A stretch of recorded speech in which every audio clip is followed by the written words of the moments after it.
хора, това съм аз, Алекс. Стига са хора. И сега ще имам един клип за моя скинер, само че на както ми остана в Пловдив. И сега нейният червен моя скин, вижте. Вижте какво пише в днешния бюлетин. Време да се стреми. Всичко ще бъде лъскаво и ново. Пейки, тато и никой по-дълъг дал не би устоял. Но Кандърмен ще бъдат там и ще го получим са И доктор Колова. на палеца. Добре, оставете ме тук.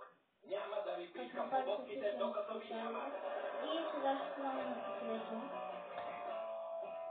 Пак Хизървил. Добре, стига сега, сега започваме реалното.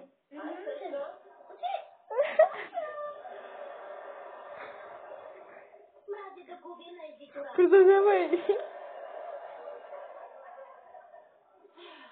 Добре, покрили сме изходите. Опа, Алекс, забравяй да го запиша почва начало. Би трябва да го снима. Кое?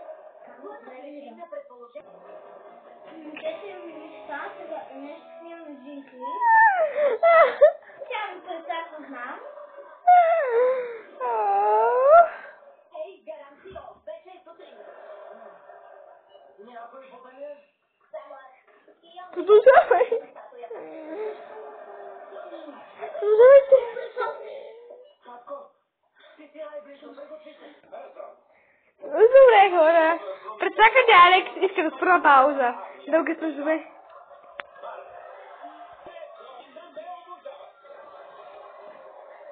Татко е въздавай, мамо. Брано, ще го пикна.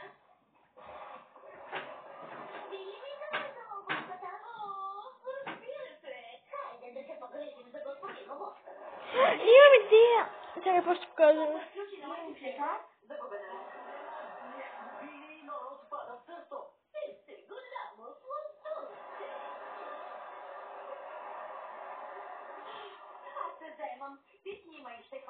Его!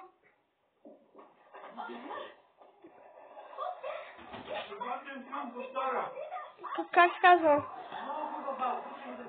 Влизаш в кадър!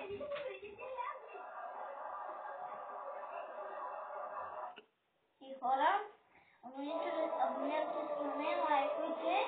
Сега ще рекомендирам един филм, нещо тайни, не знам какво е това. Да. Да свършиха рекламите. Айде, Алекс, какво се загледа? Добре. Сега Алекс ще ви даде няколко уроци как да въртиш спинера. И Старт. Галепада е първия, втория да го въртите ефективно и третия да падате балона да не пада и третия да не го въртите много на един пръст, защото тези вътре иска да имат живак и не трябва да това не въртите и така, защото може да падне и живака да се стопи и да го зарази. Затова ще сме сега нов клип. Откъде се поръчва спинери по ефтини? Не поръчат се по интернет. Алиекспрес. Алиекспрес. Сега също може да покажеш как светиш тъмното или не. Някой друг път, нали? Да. Добре. Трябва да пас. Сега както има идеи, ще снимаме новия клип. Да, и запазете шегичката, да не бъде шегичка да не казвате.